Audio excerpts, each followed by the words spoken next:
Good morning. Pastor Dave here, Pastor Linwood Covenant, coming to you live from beautiful Linwood, Minnesota.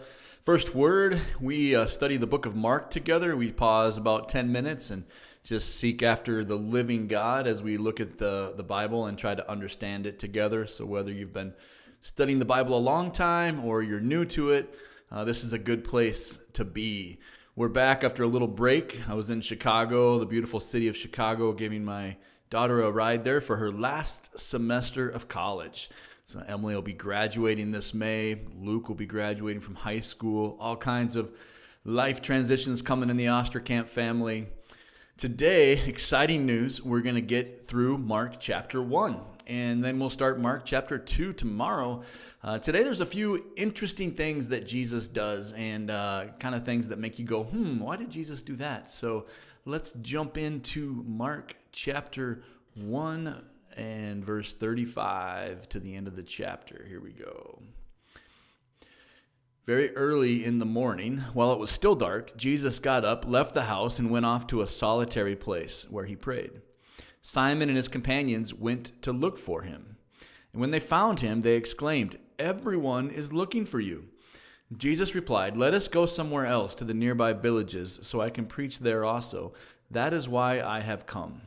So he traveled throughout Galilee, preaching in their synagogues and driving out demons. A man with leprosy came to him and begged him on his knees, "If you are willing, you can make me clean." Jesus was indignant. He reached out his hand and touched the man. "I am willing," he said, "be clean." Immediately the leprosy left him and he was cleansed. Jesus sent him away at once with a strong warning. "See that you don't tell this to anyone, but go show yourself to the priest and offer the sacrifices that Moses commanded for your cleansing as a testimony to them." Instead, he went out and began to talk freely, spreading the news. As a result, Jesus could no longer enter a town openly, but stayed outside in lonely places. Yet the people still came to him from everywhere. The word of the Lord. So there you have Mark chapter 1, the last few verses. Very early in the morning, while it was still dark, Jesus got up. Some of you are morning people. I'm not so much. But when you do get up that early in the morning and you go out by yourself to a solitary place, it's peaceful. It's quiet. The sun comes up. The animals start chirping. It can be really, really beautiful. The disciples come looking for him, and it kind of seems like they feel like Jesus is shirking his duty. Like, everyone's looking for you. The day before, he had been healing people, and he had created all this excitement and all this stir. And so they're like, "Where are you? Come on, like, the party's starting. Let's come and do what you're supposed to do." It seems like they felt like Jesus was missing an opportunity. And Jesus then says, "Nah, let's go.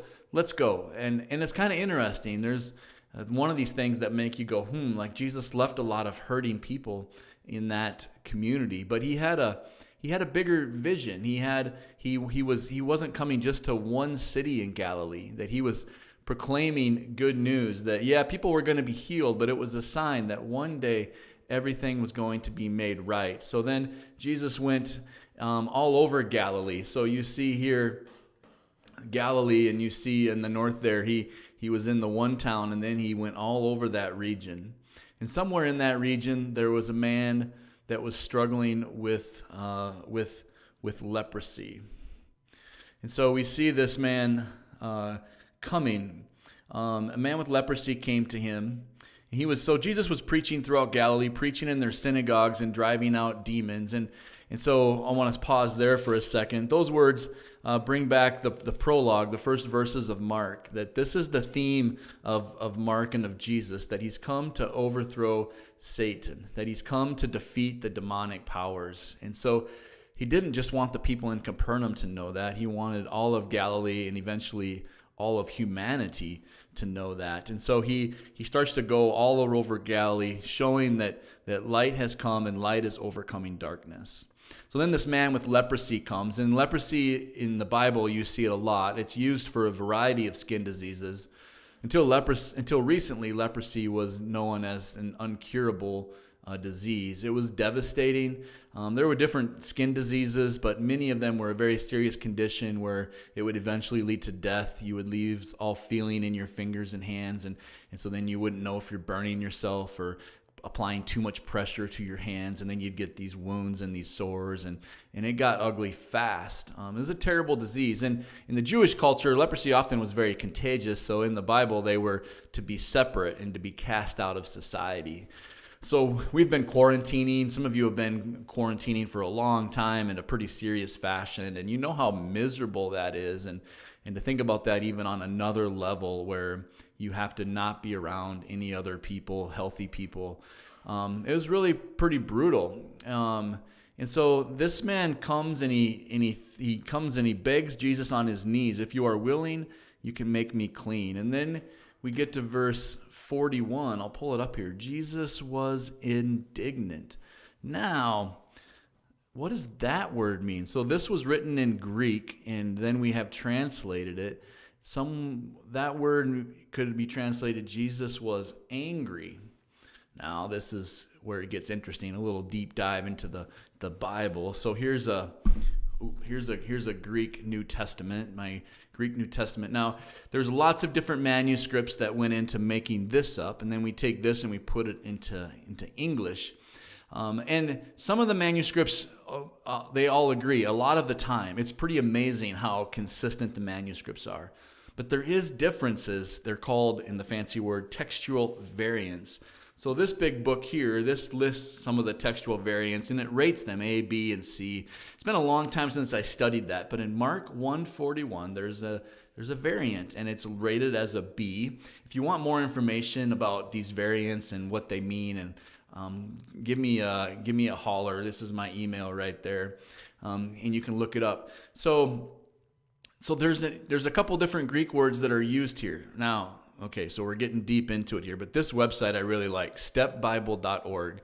So it's mainly, you can get different versions at that website, but if you use the ESV, it will show you what Greek word is behind the English words. And so in a lot of translations, I think in the ESV, it says Jesus was moved with pity or filled with compassion. Way different than Jesus was angry. So which one is it? So the author that I'm using a lot, this has been highly recommended to me, Morna D. Hooker. This is one of the commentaries that I'm studying as we go through Mark. Morna D. Hooker, The Gospel According to St. Mark. Yes, for Morna, that is a very unfortunate last name. I think if she's married, she really loved the guy. But Morna, she has a really great commentary. And so she says that I think indignant, which the NIV uses, is the right one. That's the correct translation. She has a few reasons. One, because it's the most difficult, so it makes sense. One, because it's the least used. And I think mainly her, if I remember right, her argument was it was the most difficult, and it makes sense that other authors might change it to make it make more sense. But if Jesus was indignant, if he was angry, why? Why was he angry? So Morna in her commentary offers a few things. One is that Jesus is angry because this leper came into his space. That's against Jewish tradition and Jewish rules and regulations. But then it says in this book that in the Bible, it says that Jesus then touched him. He reached out his hand and touched him, which you never do if you're a Jewish person. You never reach out your hand and touch him. I mean, you then, Jesus would be called unclean. He'd have to go through all these rituals and this time apart from his family. Not to mention you might get the disease, so you would never reach out and touch somebody that's a leper. So it doesn't seem possible that Jesus was mad because this person came into his personal space and risked Jesus being unclean. Another suggestion that Jesus might have been angry with the leper's doubts concerning his willingness to heal, like that he wasn't certain that Jesus would heal him, so he got down on his knees and begged him. But that doesn't really hold a lot of water either. And what she says, which I think makes the most sense, that why was Jesus angry, indignant? And it seems best to conclude that Mark does not intend us to understand Jesus' anger as directed against the leper at all. But what is Jesus here to defeat?